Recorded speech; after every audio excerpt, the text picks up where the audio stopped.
Great. Hi, everyone. My name is Carly Samudre. I am a licensed professional therapist in the state of Tennessee, and I am so glad to join you today. I am very passionate about helping specifically ambitious women, entrepreneurs, people who are trying to achieve a lifelong legacy for themselves and their families. I want to help them live emotionally well so that they can leave a legacy that they love. And today, because we had Valentine's Day recently, I wanted to talk about something that we all can struggle with, which is our most important relationships. What I see, especially for ambitious women, is that sometimes we are excelling in our businesses, but maybe not excelling in our personal lives as often. Or we find ourselves excelling in our personal lives, but our businesses are struggling. Maybe if our businesses are struggling, then our relationships are also suffering. Maybe you're dating. Maybe you're single and okay with that. Maybe you are married. Maybe you are divorced. Whatever your relationship status is, relationships can still be hard as women in business, especially in the insurance business. So what I want to do is just share about 3 things that we can do to, no matter your relationship status, have a little relationship reset.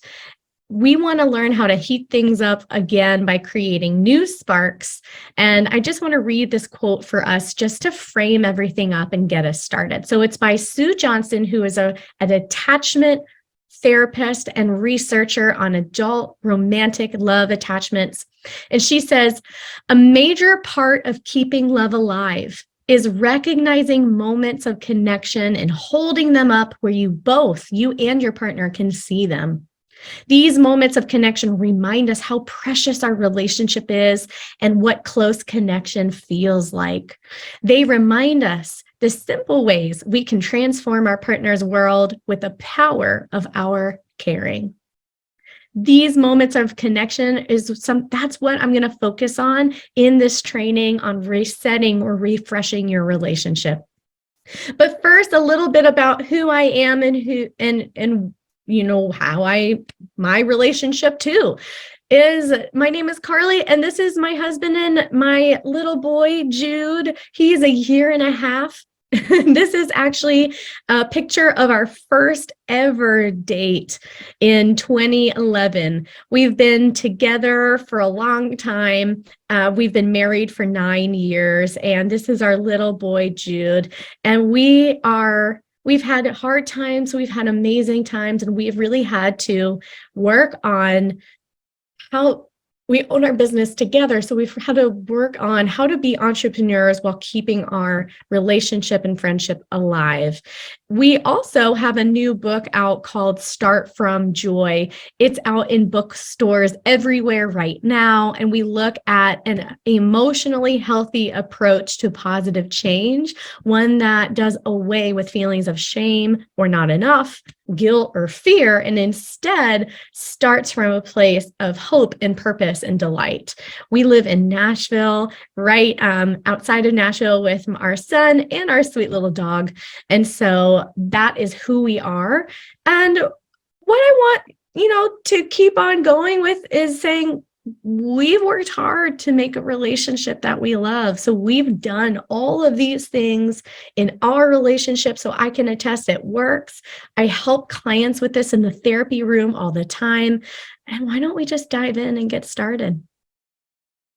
I want to frame this up for you and just talk about the 3 biggest things I feel and I see help make people feel stuck in their relationships. And if you're tuning into the chat and one of these resonate with you, I want to welcome you to say which one sticks out to you of where you are in your life and your relationship right now. Number 1, we get stuck in the daily routine.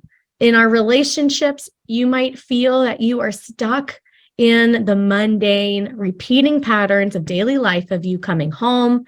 You fall into the same pattern of dinner, bedtime for the kids, clean up, collapse on the couch, wake up, get out the door, come home exhausted and you just feel like ships passing in the night. You're just carting around kids all over the place.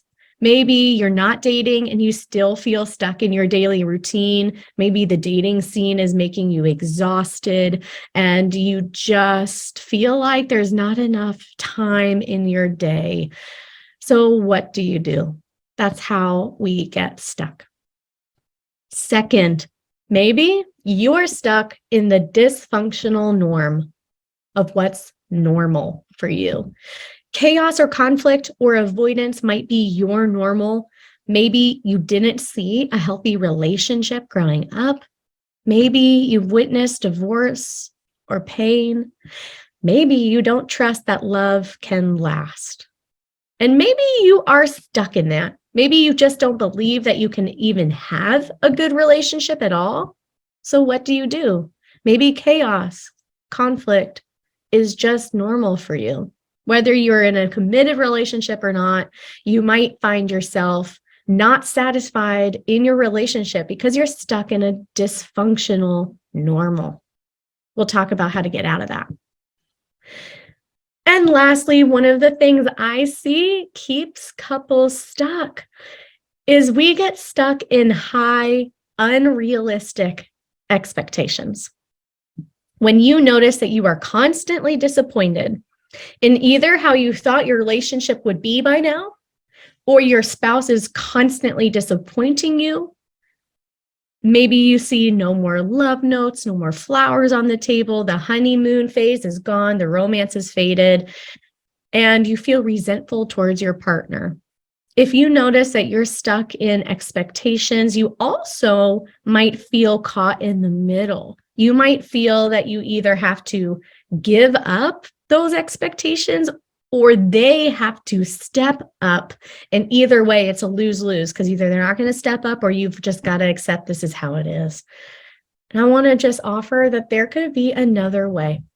You don't have to stay stuck in high or unrealistic expectations. So here's the truth. You can reignite the spark in your relationships. You can reset and refresh your relationships. And here is how. In this training, we're going to cover 3 main ways and 3 keys to a relationship refresh. Number 1, we're going to learn how to see your partner with new eyes. The eyes that you might have had when you were dating, or eyes full of hope, adventure, and love. We're also, number 2, going to see how to really have fun with this person that you have committed to. And even if you're not dating right now, how to keep having fun in the future with someone that you love. And lastly, we're going to talk about how to spice things up and get that spark back. Even when there's hurt with a history, which is how I like to say resentment, or if there seems like there's no time, like you're stuck in that daily routine, or you just don't know what to do because it just seems like the dysfunctional norm won't change, I've got a plan of joy for you. No matter if you've been in a relationship for 2 days, 2 months, or 2 years, or 20 years, there can be change. You may never have your old relationship back like before when you were dating, because I don't know, I've had children, we've had job changes, we've struggled with loss and grief. Life happens. So even if you can't get your old life back, I want to offer and hold this hope for you that you can have a relationship with your partner that's even better than you ever could have imagined ever before. So let's dive in. I'm just going to take a sip of water. And again, if you notice something is standing out for you, write that down. Notice. And I want you to even write down and take a pause and say, what is one thing you're enjoying in your romantic life right now? And what is one thing you're struggling with in your romantic life right now? And we'll see which of these 3 keys will help you in those. So just a moment.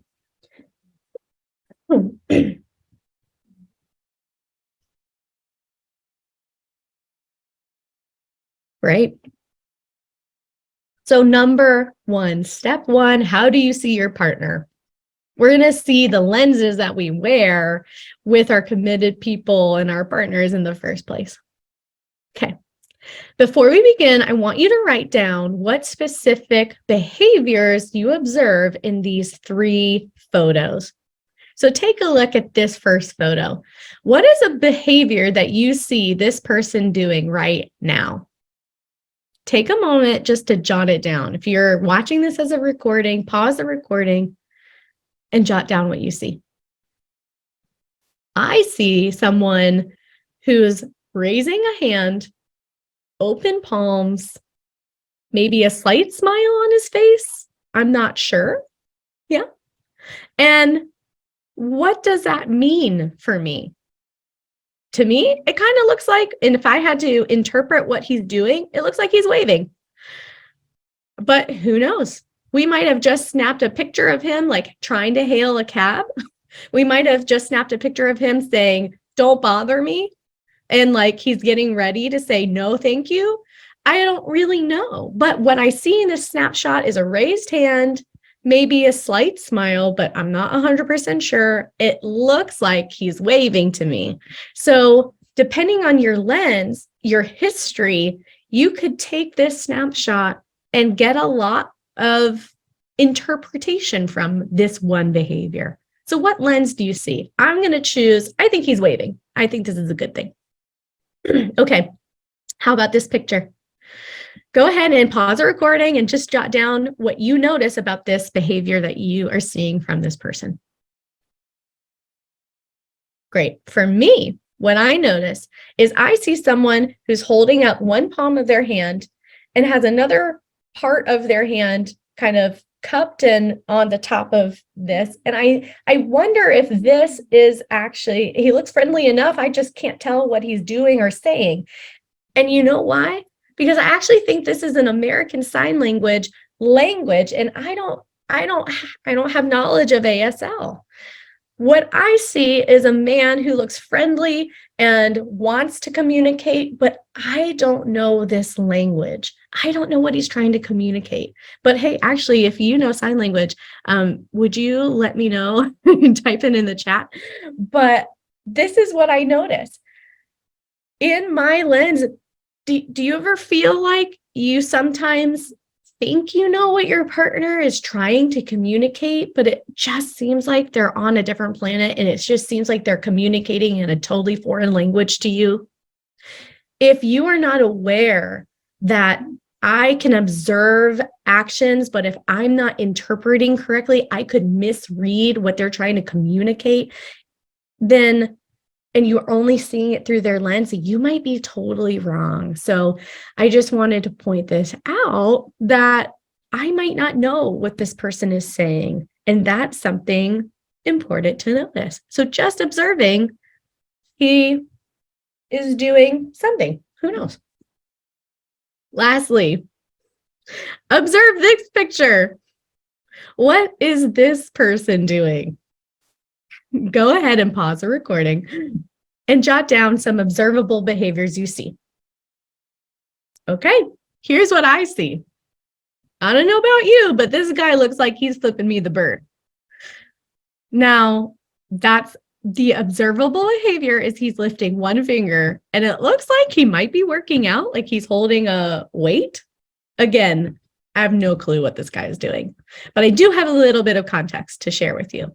Observable behaviors aside, I know that this is actually a purple wiggle from the Wiggles for kids, a kid's show, and he is counting.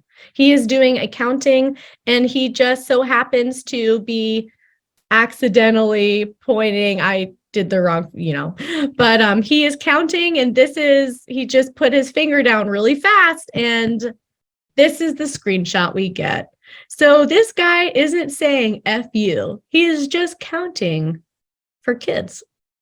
So do you see how in these pictures, we have observable behaviors that we try to see objectively, non-judgmentally. But if we are viewing things from a lens that might be more negative, we could see our partner in a totally different light than they ever meant it. So here's step one. Notice that it is difficult to see others with non-judgmental acts of just observing behaviors. But this is exactly the thing we need to do to detangle our own experiences and perspectives from the behaviors of someone else. Here's how to do that. If you notice that you are wearing a lens that is assigning motive, evaluation, opinion, diagnosis, judgment, or interpretation of what is happening, I want you to ask yourself one question. What's the story I'm telling myself about what this guy is doing? And is that correct? Or maybe is there another story I can tell if I had more context, or if I could really understand that language? For example, it's really hard to have an accurate diagnosis of someone else's motives because that's just not an observable behavior. For example, I said that we just had a little baby boy. That was 1.5 years ago. And when we were really in the thick of it, my friends, we were not getting sleep. It was exhausting. We had this child we loved, but it was hard.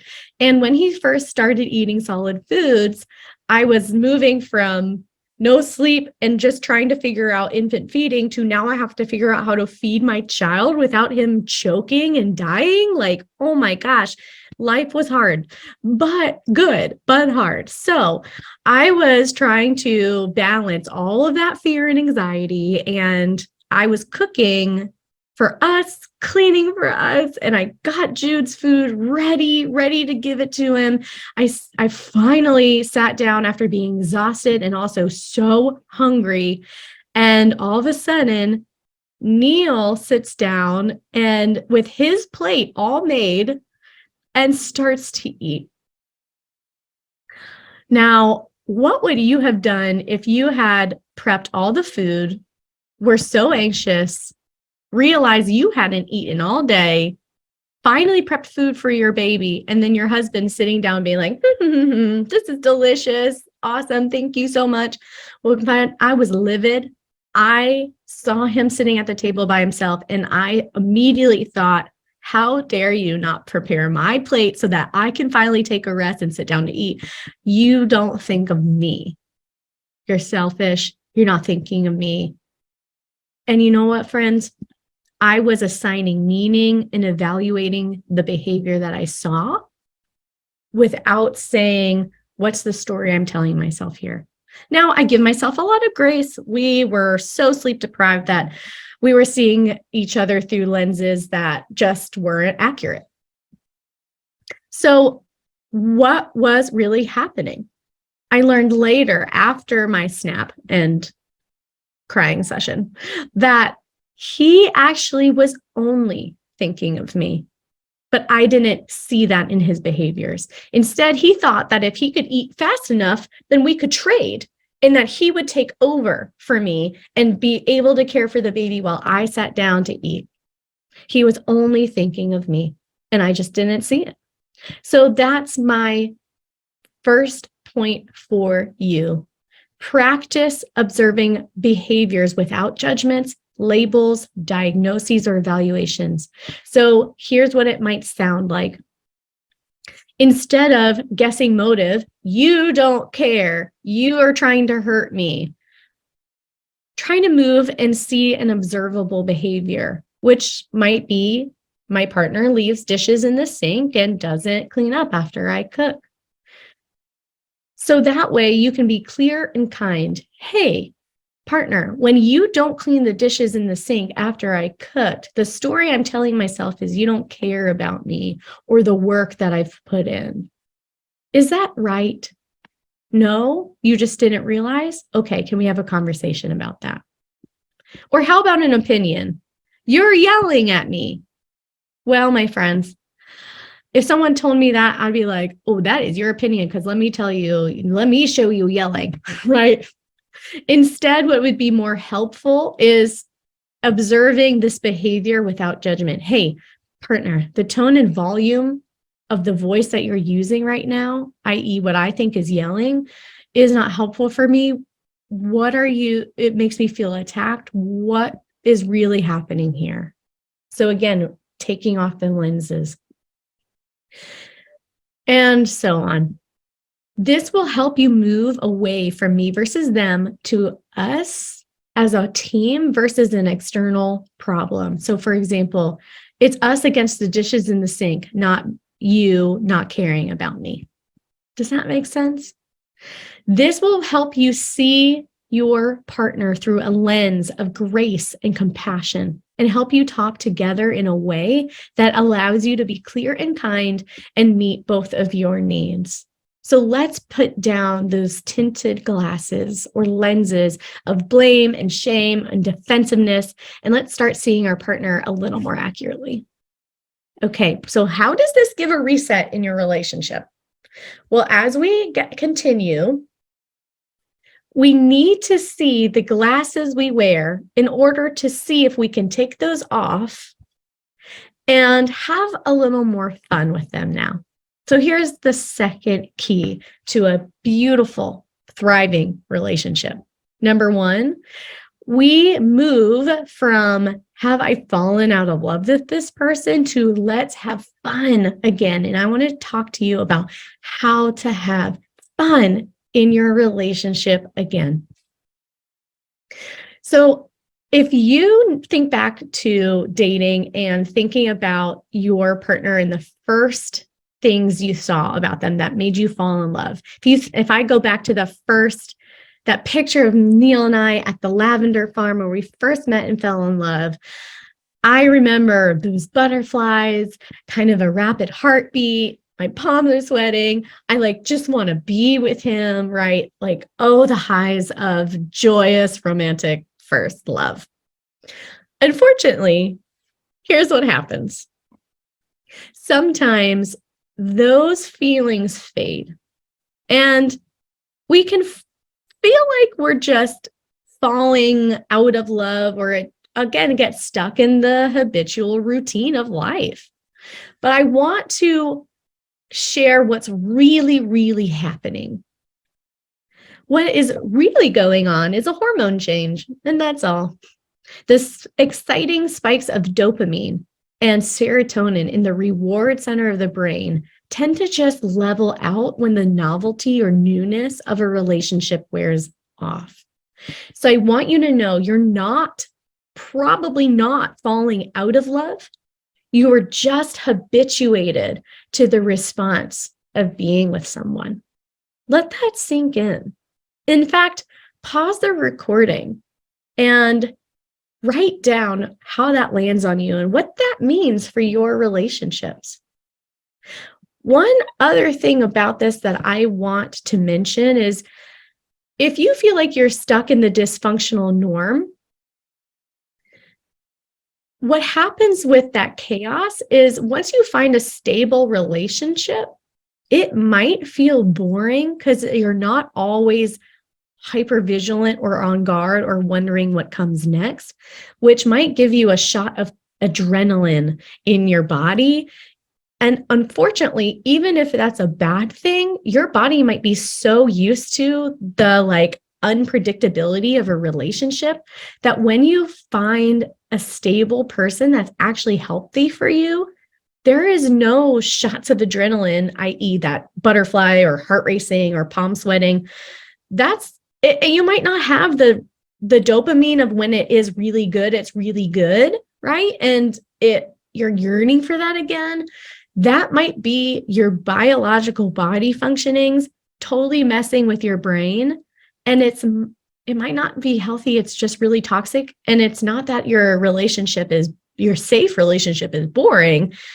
It might just be you're so used to chaos that that's the only thing you know how to be in. So again, I want to give you a way to get that spark in a safe relationship back. And we're going to talk about that now. So as dopamine and serotonin level out, a new hormone comes into play, which Sue Johnson and attachment researchers all over the world have realized is oxytocin. When you hug or kiss your loved one, your pituitary gland releases oxytocin. Orgasm releases oxytocin. Feeling seen and known by your partner triggers oxytocin. Holding a baby releases oxytocin. Petting an animal that loves you and is cuddling with you releases oxytocin. So these feelings, this hormone, oxytocin, is the bonding hormone. This helps with feeling attached to your partner, not just the high of a dopamine spike. What does that mean for you? Has anyone told you that ever before? I want you to know that if you feel like you've lost the spark with your partner, you probably have. And that's not actually a bad thing. In fact, take it as a good sign that you are growing into a more stable, maturely bonded love. You don't have to rely on the dopamine spikes anymore. You actually are becoming known and seen and loved and attached. So that's a good thing. But why not take the opportunity to also build in some more of that dopamine spike in a safe relationship when you can? And that's what we're going to talk about now. Number one, try something novel, new, exciting, kind of like when you were dating. I want you to date your partner again. I want you to do an out-of-the-box date night. This is all about tapping into play, adventure, curiosity, and surprise. And it's the novelty that makes the difference. So a regular movie and dinner out might just stay stuck in the daily routine of life, and it might not actually give you the spark that you need. But here are some ways that can give you that spark again. An out-of-the-box date night is anything that's novel, and I'm going to give you some ideas to try in a minute, but it is something surprising, something out of the box, something you wouldn't expect, something you haven't tried before. And yeah, let me just talk to you about that now. Ideas. Number one, you can get your heart racing literally by taking your partner and going go-karting or a high ropes course or axe throwing or hiking or pickleball or a dance class. Anything that literally raises your heart rate together would be perfect as a novel out-of-the-box date idea that you wouldn't normally do to get your heart beating in sync faster with your partner again. So it's a great way to hack those happy chemicals and let the butterflies literally start going again by doing something that's going to get you active with your partner. There is a new axe throwing place like by where Neil and I live. So he is going to surprise me one evening and he's going to take me out on a date. I know it's going to be sometime in the next couple of months, but he's not going to tell me when we're going. It's just going to be a surprise, like, oh, surprise, we're going to go and do this fun thing that we wanted to try. So we're going to do that. Hiking might take a little more planning and we should know where we're going when we're going, but do something that will get your hearts beating together. Here's another example of an out-of-the-box date night that helps you. It might not be as thrilling, but it helps you feel seen, known, and loved. Here's an idea. Challenge each other to find items that tell part of your love story as a couple. And here's one thing that Neil and I have tried. Neil and I went antiquing together once. He was not really super big into it at first. That was definitely more of a me thing. But we found old bottles and we filled them with dried lavender and then we decorated our home and put them in our home that told parts of our own love story. Because if you remember from my first picture from our first date ever, we actually went and our first date was at a lavender farm, a farm where they cultivated lavender. So when people come in and see lavender all over our home, they ask us, "This is beautiful. Where did you get all this lavender?" And so we talk about our first date ever. And we say we had it at the lavender farm. So lavender is special to us. And so we get to remember our first date over and over whenever anyone comes in, and I get to see it over and over when I come into my home. So what's something that stands out to you guys and your relationship? Is there something that you can find that represents or tells your story as a couple, and maybe even put it display on in your home? You could also just take a photo of it, make a photo album to simply remember it if you're on a budget, but that could be a way that is an out-of-the-box date night. I'm going to let you just read through on your own too, but you can do anything that challenges your mind to get you working as a team, like a cozy puzzle in your game room, or anything that will help you suit your interests and strengthen that we bond, like you and I working together for something rather than a you versus me bond, competitiveness. So if that is your jam, do a puzzle together, do something like that. And then the last thing I would offer as an out-of-the-box date night would be find out your partner's dream as a kid and then plan a themed date where you surprise your partner to live in that dream a little. So for example, one example I can think of is my husband, Neil, loves screenplay writing and making movies. That's just always been something he's been interested in. So we love watching movies that are nominated for awards. And I was also thinking about getting him like a little screenplay masterclass thing that you see online sometimes and doing that together. What about something that you love? Is there something that you love that you can go do? If you love cooking and I've always wanted to try a cooking class, sign up for that. Have your partner go along with that. Tell your partner and have your partner ask you questions about why cooking stands out to you, what's part of your story, what you love about it. If they are on board with getting to know you and your story and help you feel seen and loved, that is what releases that bond, that oxytocin. And also is something fun and new that's novel that also releases some of those fun butterfly feelings again. So here's how to approach these date nights. Number one, work with your work schedules.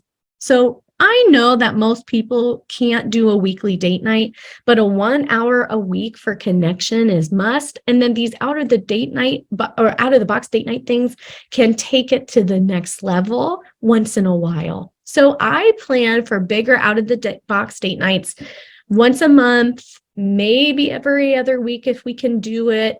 And that gives us more time to be creative, to really think about it and have it be really fun. Next, we alternate ownership for the date night. So this means getting your partner on board and having them be intentional too.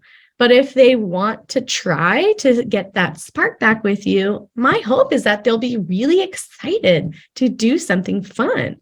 So, for example, one week, my husband will plan a creative date night with something I like to do. And the next time I'll plan a creative date night with something that he likes to do.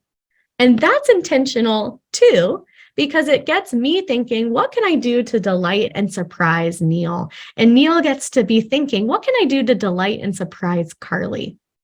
It helps get them in the mindset of thinking about me.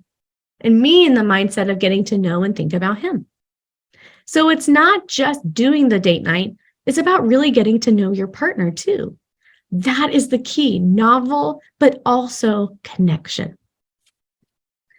How else to make this work?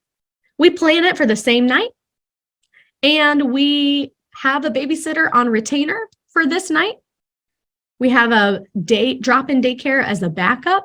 So there's literally no excuses. We have to go. So it's not like we tried, but it's just not working. It's like, no, we actually have planned to make this a priority. So it's okay to plan to make fun dates a priority. I would also say use some tried and true methods of getting to know your partner that has been found by John Gottman who is a marriage researcher. I want to just show you, let's see if I can open it. Let's see. Oh, here we go. If you can, nope, that's not the right one. Okay, let's see if I can open link. There we go. John Gottman is a researcher that has written the book, 7 Principles to Making Marriage Work. And he has something called the Love Map Questionnaire. What this is getting to map out who your partner is so you can get to know them and love them exactly for who they are. So here's a game that we've printed out on a PDF. We've printed it, we've taken it to a date night. Say you can only do a dinner date night. This is one way to make it an out-of-the-box date night. So how this game works is you play this game together in the spirit of laughter and gentle fun. And the more you play, the more you'll learn about this concept of how to apply getting to know your spouse in your relationship. So for example, you take these 60 questions and you only pick a couple of them. So I have a podcast episode on our podcast, Start From Joy, where Neil and I literally tried this and it was really fun. So I really hope that you jump on and find that. I will put it in the chat, but you can find it by searching for the Start From Joy podcast by Carly and Neil Samudre, S-A-M, like Sam, U-D-R-E, Samudre. The Start From Joy podcast. And I'll have to look at what that episode is, but we talk about how to do this game together. It was our Valentine's Day episode. So what happened was I picked a number and I was like, okay, 3, number 3. And so Neil would find number 3 I didn't know, I just picked a number randomly. So he would find the number on the list and he said, okay, Carly, what was I wearing when we first met? And then I would then answer. And then you switch back and forth. So Neil would say like, okay, Carly, I picked number 21. And so then I would say, okay, Neil, what kind of present would I like best? Then they have to answer. That's it. It's just a fun way to keep getting to know your partner and to ask them questions about their life. Even if you've been married, it was really fun. We've been married for 9 years, together for 12, and it was just really fun to do this together. So you can do this by literally just typing in John Gottman's 20 question game, the 20 question game right here. And this PDF will just pop up in your Google. Lastly, how to make these work well. Out of the box date nights. Save any business for a business meeting. Don't argue. Don't discuss tactical plans of like what things are coming up in our lives. On your dates, don't discuss work. Don't discuss all of the issues that you've been having, like issues with your in-laws. Don't bring up conflicts. I want you to really practice saving your date nights as connection points, building in positive moments rather than bringing up and airing all your dirty laundry of what you've been angry about with your partner all these days. Remember, this is a way to build that bonding hormone and get that little spark of joy again in your relationship. So what happens? Do you just never talk about hard things? No. And that brings me to the last step, the business meeting.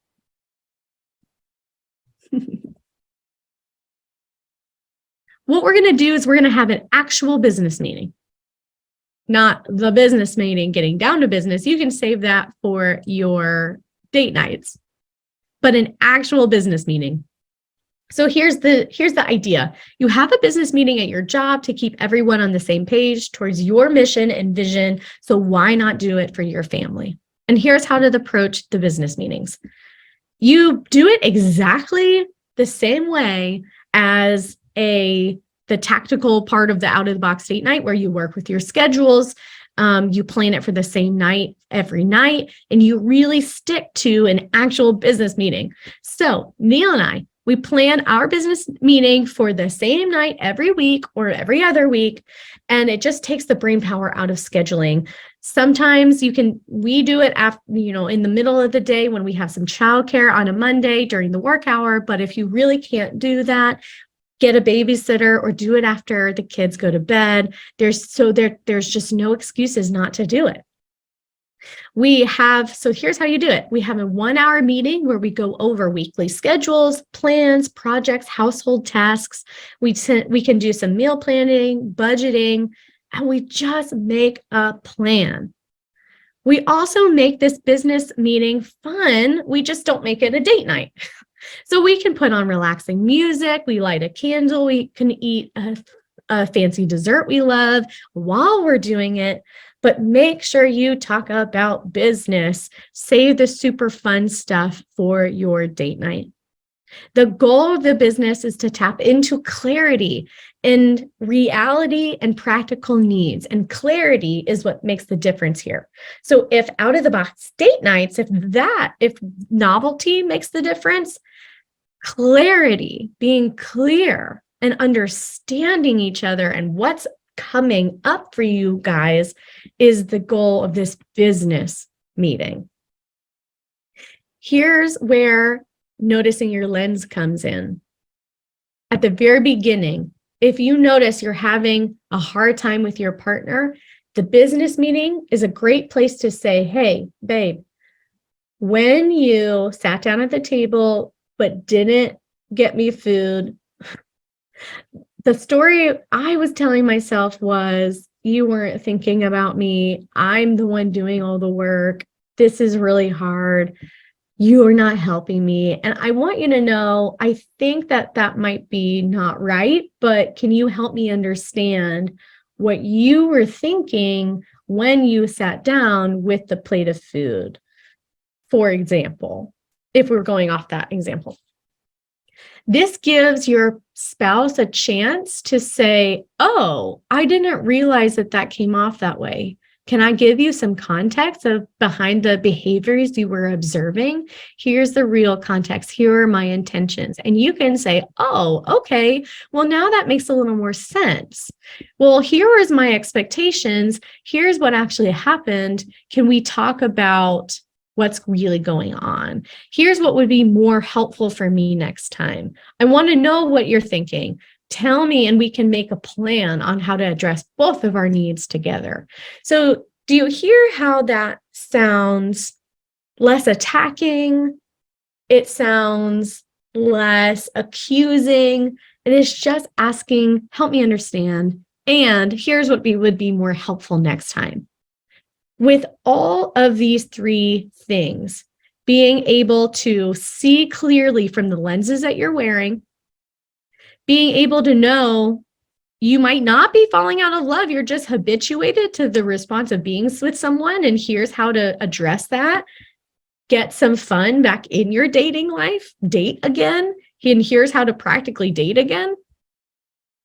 And then lastly, here's what to do to make sure you actually can have fun on those dates. Like, you're addressing hard things, but you're getting that spark and building that attachment bond back in while also sharing daily life together too. This is how you practically get out of the daily routine, because it's novel, it's fun. You also have planned everything out, so you know what's coming up. You're not just ships passing in the night. You know how you're feeling again. You notice that bonding is actually a good thing. So you're out of the dysfunctional norm. You know what's going on.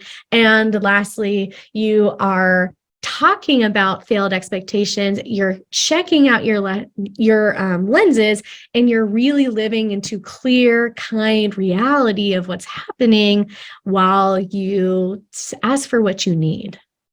So as we end this workshop today, I just want to go through, does this really work?